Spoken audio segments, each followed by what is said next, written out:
Hey guys, I wanted to talk to y'all about another incident that happened that resulted in a fatality, another pretty gruesome fatality. So if you have a weak stomach, you may not want to listen to this complete uh, investigation. The name is Deanne Lynn Kawando. Happened at the Wind River Reservation. She was 40 years old. The coroner, Mart Stratman, said an examination of the woman's body found on the mountains of the Wild River reservations showed she died from an animal attack or a combination of hypothermia and wounds inflicted by one or more predators. This is to notify the public to use caution and to be alert for any observations of predator, wildlife, or any groups or individual feral domestic animals in general area. He would not say what kind of predator they suspected of doing this. Stratman said in a statement he declined to say what sort of animal might be behind the attack on the 2.3 million acre reservation in southwest Wyoming. There are 3,900 members on this eastern Shoshone tribe and about 8,600 members of the northern Arapaho. I got a fly trying to get me, won't quit. The case is under investigation by the FBI and the Wind River Law Enforcement Center.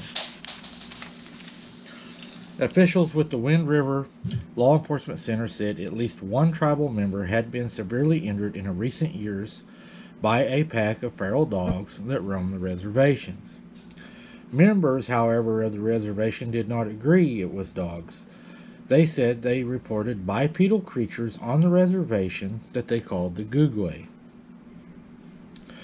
They said these creatures were seen in the mountains and in the hills roaming by many children, adults, and elders. It was reported numerous times to Fish and Game. A hair was collected at the attack scene where the body was located. It was sent off for analysis by the FBI, which would not comment. The Chief Deputy Coroner, Mart Stratman, stated the attack of the animal consisted of a canine type creature. A canine. Notice in a lot of these attacks and stuff, they always say canine type. I'm not going to say what kind. We'll say it's canine, but we're not going to say what it is. Or then they cover this whole wide array of what it could be, could not be, this predator, that predator. It's like they just continue to, I don't know, look for anything other than what it probably is. It's frustrating. He stated several dogs were found in the area, but then stated, again, but were not necessarily the aggressors in the attack. He said that the autopsy would answer questions. Deanne was found with a slight pulse and very severe wounds. She was missing parts of her body. She had been consumed alive. Emergency crews did report very strange howls and barks from the hills while they were administering first aid to her. They said that it gave them chills and they contacted the Wildlife, Fish and Game. One of the first responders said that he felt like they had interrupted a harvest or a meal.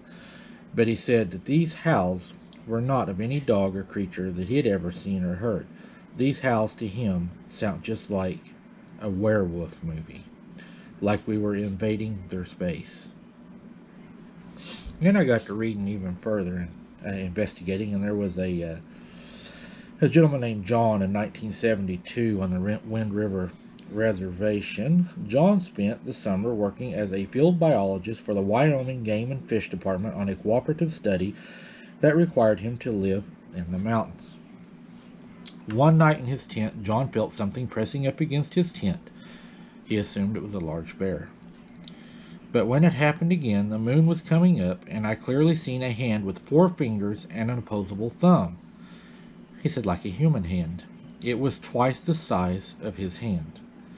The creature was growling, was very aggressive, making aggressive movements outside of his tent, throwing things, snapping things, beating on the trees, and even shaking the limbs around his tent.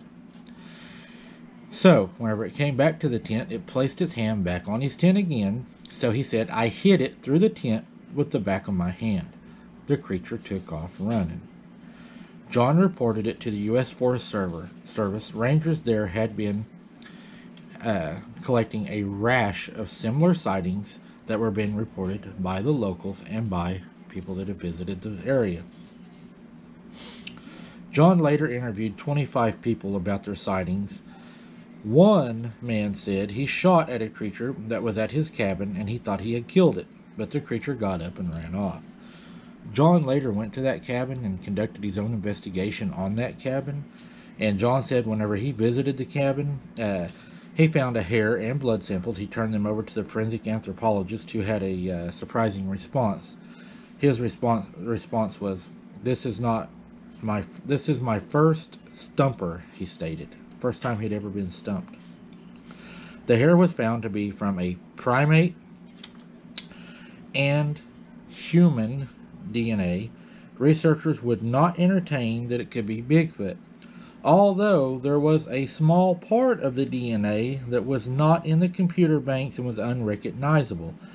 So there was 3 parts of DNA. There was primate, human, and unrecognizable DNA, which is not in the databanks, meaning there's something out there that we have not yet been able to collect a sample from. Wyoming Fish and Game refused to comment on the story and still to this day will not talk about the story. The DNA really is interesting to me. Primate, human, and then an unknown DNA strain. But the DNA is primarily primate and human, with just a little bit of it being an unknown DNA source. That was really interesting to me because, you know, we all talk about, I wonder what it's part of, what it's part of, what it's part of. It seems to be very consistent that maybe there, to me, is 4 different creatures.